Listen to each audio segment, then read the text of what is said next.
Bonjour, je suis Frank Verbeek, consultant pour PATH et je vais vous présenter un bref aperçu du plan national de développement de l'informatique de santé de la RDC. Une, une introduction pour un plan qui est encore un plan, un draft d'un plan, qui devrait vous dessiner les grands contours de ce travail. Alors, la présentation est organisée en trois parties. Nous allons regarder ensemble d'abord la partie qui est la stratégie nationale en matière de cybersanté. C'est donc la première partie ou le premier chapitre du plan national de développement de l'informatique de santé. Et puis il y a un deuxième chapitre qui est plutôt le plan proprement dit, qui est un plan d'action pour la période 2020-2024. Dans la stratégie nationale, on va s'arrêter un peu plus au niveau des composants essentiels de la cybersanté, donc ce qu'on devrait au moins implémenter, ce qu'on devrait servir comme besoin à long terme, et quelques recommandations stratégiques qui ont été faites pour la RDC. Et puis au niveau du plan, qui est en réalité l'implémentation d'une partie de cette stratégie, qui devra essayer d'implémenter cette stratégie. On va regarder les différentes priorités stratégiques qui ont été retenues pour cette période 2020-2024. On va également regarder les différentes phases de mise en œuvre qu'on a prévues pour réaliser ces priorités stratégiques. Et on va voir aussi quelques objectifs clés qui ont été retenus, parce que ça c'est quand même quelque chose d'intéressant de voir jusqu'où on veut pouvoir aller avec ce PNDIS 2. Et puis finalement, on fera une petite liste des principales actions à réaliser, mais donc ça c'est plutôt quelque chose qui va faire le pont avec les différents groupes de travail qui vont être organisés par après. Et on termine avec les prévisions budgétaires pour vous dessiner un peu le cadre financier aussi de ce PNDIS 2. Alors la première partie, la stratégie nationale en matière de cybersanté. Là-dedans, on regarde d'abord les composantes essentielles de la cybersanté qu'on devrait pouvoir servir à travers un plan national ou à travers un PNDIS. Alors, il y a d'abord les aspects de leadership et gouvernance. Et donc là, ce qu'on a retenu, c'est qu'on a au niveau de la RDC quand même cette merveilleuse initiative de la création d'une agence nationale qui pourra s'occuper de tout ce domaine d'informatique sanitaire. Donc c'est l'Agence nationale de l'ingénierie clinique de l'information et de l'informatique sanitaire, ANI6 en sigle, et où on doit quand même bien se réaliser que c'est une agence qui va avoir besoin de ressources matérielles et ressources humaines importantes. Ce n'est pas seulement en créant une agence sur papier qu'on va également créer des solutions. Il faudra avoir les compétences, il faudra avoir les moyens pour réaliser les différentes tâches et les nombreuses tâches qui attendent cette agence dans les prochaines années.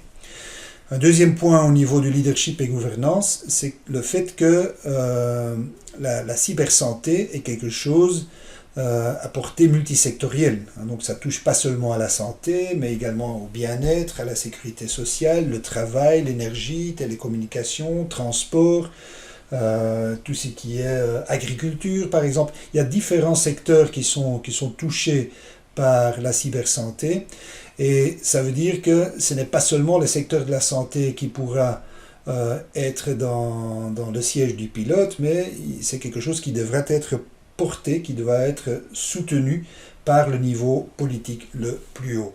Et je crois qu'aujourd'hui c'est quand même le cas, mais c'est plutôt une condition pour pouvoir réaliser ce genre de très grands projets. Au niveau de la stratégie et de l'innovation, ce qui est important, c'est que quand on veut mettre en place la cybersanté, il faut réellement un plan, il faut une stratégie nationale. Et donc ici, on est justement en train de parler de ce plan. Donc il y a un plan coordonné qui est le PNDIS, qui va s'orienter sur les grands défis du système de santé et qui n'est pas un objectif en soi, ce n'est pas un plan indépendant, mais c'est un plan qui doit s'inscrire dans une stratégie plus large de développement sanitaire. Et donc, dans le cas de la RDC, c'est le PNDS. Donc, le PNDS est un sous-plan du PNDS. Au niveau des services et applications TIC, on a au niveau stratégique, on doit être sûr ou on doit faire de sorte qu'on puisse implémenter des applications transversales, mais également des applications métiers spécifiques. Des applications transversales sont des applications qui sont peut-être pas réservées au secteur de la santé, comme les données de géolocalisation ou la gestion de données de ressources humaines. Les applications métiers comme le dossier médical, comme les solutions de gestion pharmaceutique, etc., sont des applications spécifiques. Il faut servir les deux. Et il faut se rendre compte que les services et les applications TIC sont les éléments critiques et les plus visibles de la stratégie nationale. Au niveau des infrastructures, il faut se rendre compte qu'on devrait travailler sur 3 types d'infrastructures. Des infrastructures matérielles, donc les équipements informatiques, des infrastructures énergétiques et les infrastructures réseau. Avec comme un projet phare, c'est la mise en place d'un intranet hybride qui utilise différentes technologies qui sont disponibles, mais qui est spécifiquement qui est dédié au secteur de la santé. Au niveau des normes et interopérabilité, il sera primordial de mettre en place des nomenclatures et des classifications standardisées qui seront de préférence internationales. Donc ne pas utiliser ou des solutions locales ou bricolées. Il vaut mieux ne pas réinventer la roue et s'aligner aux standards internationaux qui existent déjà. Il y a également du travail à faire au niveau de la législation, la politique et tout ce qui est conformité, parce que l'informatisation, la cybersanté introduit également des nouveaux risques, pas seulement des avantages, mais aussi des nouveaux risques, principalement liés à la protection de la vie privée des gens. Et un autre élément stratégique important en matière de cybersanté, ce sont les ressources humaines. Il faut se rendre compte du fait qu'il y aura un besoin énorme pour familiariser les professionnels de santé en RDC avec les outils informatiques. Il y a beaucoup de gens qui n'ont pas du tout les compétences nécessaires actuellement dans cette matière, et donc il y a un très grand besoin. Avec le devoir d'offrir des solutions de formation en ligne et l'enseignement virtuel, parce qu'en présentiel, on n'aura pas les moyens, on n'aura pas la capacité formatrice pour pouvoir organiser ça. Donc il faudra voir comment on peut profiter des formations en ligne.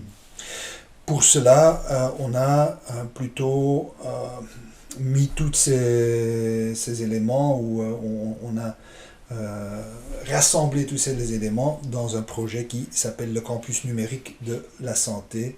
On va en parler un peu plus loin.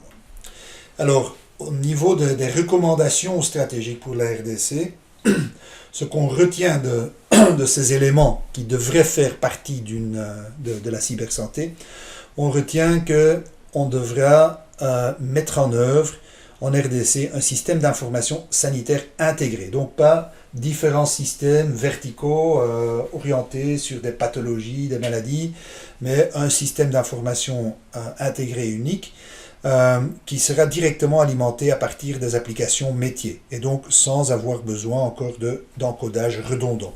Ce qui doit aussi inclure les secteurs publics et privés. Donc pas seulement le public, mais dans le privé, il y a quand même pas mal d'activités, beaucoup de consultations externes, certainement en milieu urbain, se réalisent dans le secteur privé. Et ce qui est primordial aussi, c'est qu'il faut arriver à l'utilisation des données qui sont collectées. Et donc l'utilisation de ces données pour alimenter une politique sanitaire. Un autre point, une autre recommandation, c'est le renforcement du niveau opérationnel du système de santé. Donc le point focal, c'est pas les niveaux centraux, c'est pas les systèmes épidémiologiques ou statistiques, c'est le niveau opérationnel. Ce sont les zones de santé. Et donc il faudra mettre en place des applications pour faciliter et soutenir les tâches opérationnelles de ces zones de santé, donc les tâches locales, et vraiment miser sur les soins de qualité aux patients.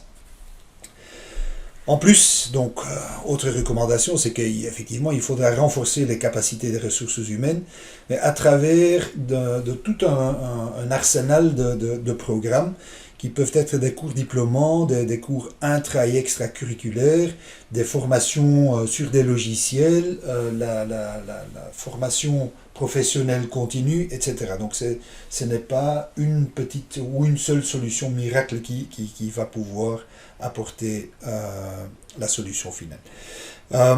Et puis au niveau de la coordination, surtout la standardisation et l'interopérabilité, ce qui sera très important, c'est de pouvoir arriver à une standardisation non seulement technique, mais également sémantique, donc le contenu des informations, des applications e-santé et biomédicales. Parce que c'est un défi majeur actuellement, c'est de faire communiquer les différents systèmes d'information entre eux.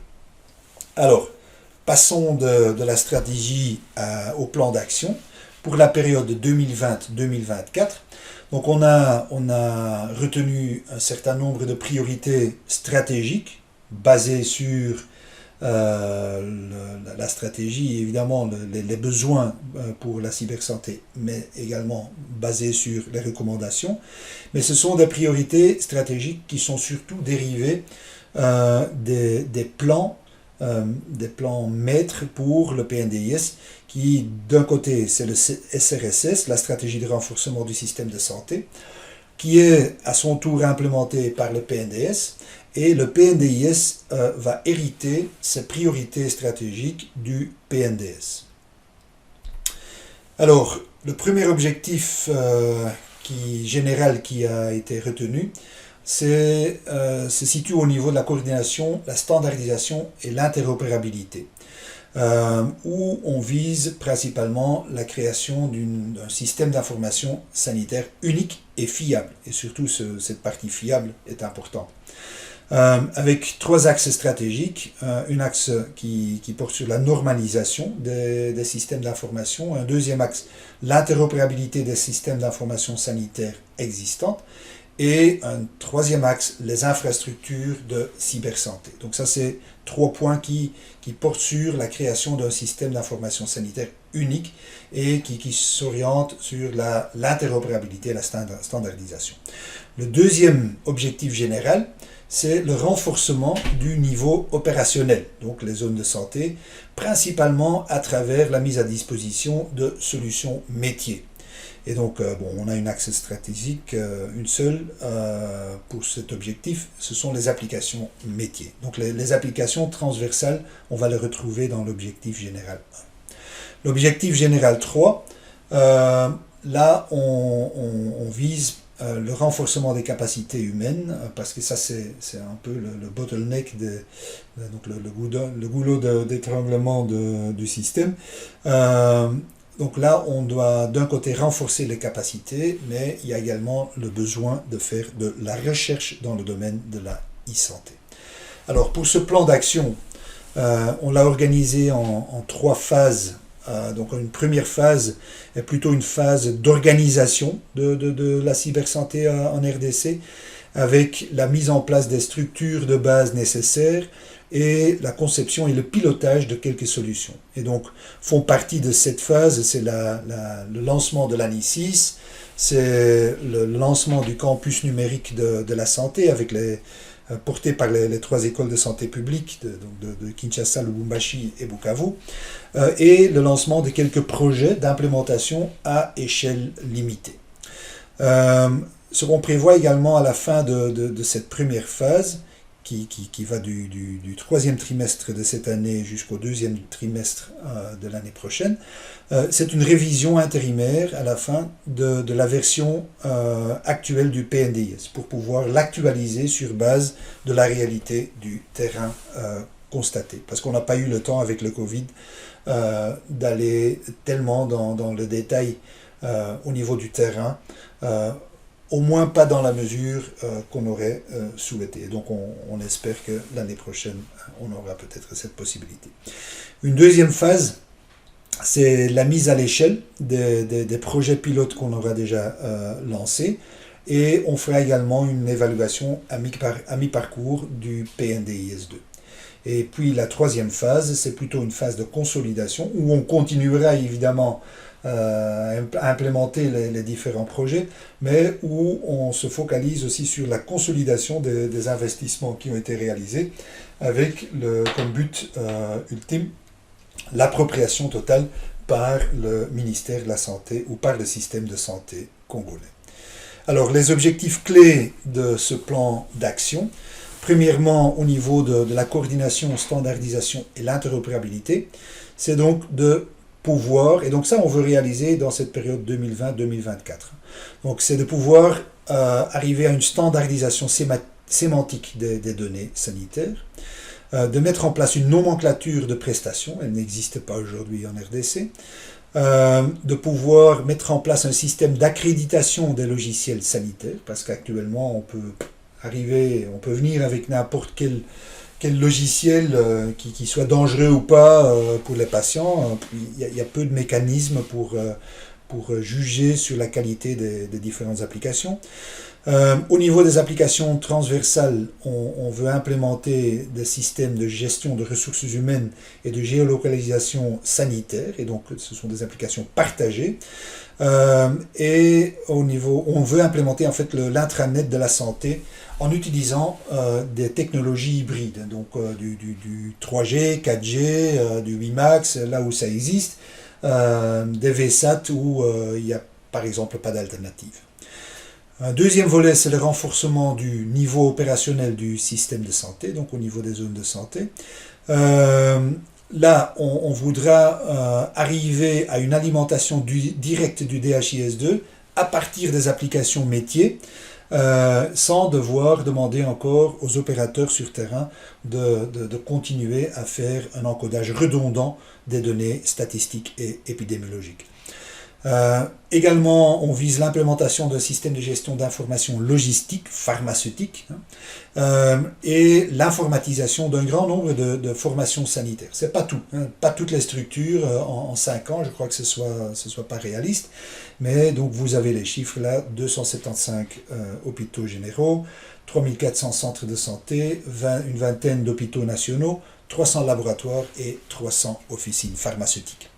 Et le troisième volet, c'est le renforcement des capacités humaines, où on a l'objectif de former à peu près 20 000 agents de santé sur les outils métiers, les outils principaux métiers, et la création d'un centre d'excellence en matière de digitalisation sanitaire, qui est en fait une composante du campus numérique de la santé. C'est le CERFIS, donc c'est l'abréviation pour le Centre d'excellence de recherche et de formation en informatique sanitaire. Alors les principales actions qu'on a retenues pour ce plan, c'est donc la mise en place de l'accréditation des logiciels sanitaires et des équipements biomédicaux, le développement d'une architecture entreprise e-santé, et donc c'est un cadre technologique de référence pour tous les développeurs en RDC, une structure, la mise en place et surtout le renforcement et l'opérationnalisation d'une structure nationale de coordination e-santé qui est l'ANISIS, le développement de l'intranet de la santé, et on aimerait aller jusqu'au niveau des bureaux centraux des zones de santé et les hôpitaux généraux de référence. Donc ça n'ira pas certainement dans le cadre de ce plan d'action jusqu'au centre de santé. Puis une infrastructure d'énergie renouvelable, principalement du solaire, certainement dans les structures de soins ou les structures sanitaires dans les zones rurales. La mise en place d'un centre de données pour la santé, Et donc, ça fait partie du renforcement aussi de l'entrepôt de données DHIS2. Et la mise en place, et ça c'est quelque chose d'important et qui n'est pas très coûteux, c'est tout à fait faisable, la mise en place d'un système de gestion des inventaires et de la maintenance des équipements biomédicaux, qui est complètement défaillant actuellement. Le système de gestion de la chaîne d'approvisionnement pharmaceutique devrait être mis en place. Bon, il y a déjà quelques projets qui ont été commencés, qui ont commencé dans le passé, mais où il faudra intégrer, où il faudra plus élaborer. Et la mise en place aussi d'un système intégré de gestion de l'information hospitalière. On dit ici hospitalière, mais on s'adressera non seulement aux hôpitaux nationaux, hôpitaux de référence, mais également aux centres de santé. Donc c'est aussi un système de gestion de l'information des centres de santé. Un système intégré, ça veut dire pas seulement dossier médical, mais également tout ce qui est gestion administrative, financière, pharmaceutique, laboratoire, les statistiques, en fait tous les flux d'informations. Enfin aussi la mise en place d'un système de surveillance épidémiologique intégré dans ce plan. Et le dernier point, c'est la mise en œuvre du campus numérique de la santé avec ses deux composantes, le Centre d'excellence de recherche et de formation en informatique sanitaire et la polyclinique virtuelle du Congo, le Polyvic, qui est plutôt destiné à rendre des services à distance, des services de soins à distance, des services de téléconsultation, téléexpertise et téléenseignement. Alors, on termine avec les prévisions budgétaires qui ont été mises sur ce plan. Et bon, vous avez tous reçu le détail du plan, donc on ne va pas aller trop en détail, mais donc c'est quand même un investissement de plus ou moins 100 millions de dollars. Donc ici, le taux d'échange entre l'euro et le dollar, ça change chaque jour, mais donc on est autour de 100 millions de dollars, avec une partie pour la mise en œuvre de l'ANICIS, donc la structure coordinatrice, et puis on parcourt tous ces éléments prioritaires du plan d'action qui ont été retenus, avec l'informatisation des sites. Donc ici on parle de sites. Le but là, c'est de pouvoir profiter de la mutualisation des investissements, par exemple dans la connectivité Internet, la mise en place d'une infrastructure serveur, la mise en place de l'énergie solaire, etc. Souvent les hôpitaux généraux, les bureaux centraux de zone, les DPS sont sur un même site et donc ça n'a pas de sens d'implémenter les mêmes choses plusieurs fois pour chaque sous-structure. On pourra plutôt le faire au niveau du site. On a quelques expériments comme ça, entre autres au sud de Bangui, qui ont démontré qu'on peut vraiment économiser beaucoup et gagner en rentabilité si on fait une approche par site et pas par structure. Donc on voit également les hôpitaux de référence. Le campus numérique de la santé avec ces deux composantes. Et donc là, ce campus numérique de la santé a déjà commencé. Donc ça a déjà été créé par les 3 écoles de santé publique. Et il devra être la structure, ça doit être la structure portante ou porteuse pour le renforcement des ressources humaines en RDC. Et bon, je ne vais pas parcourir toute la liste, vous avez les chiffres devant vous. Voilà, avec ça, je termine cet exposé et je crois qu'il pourra servir, ensemble avec le document qui a été diffusé, comme point de départ pour les différentes discussions des groupes de travail. Je vous remercie.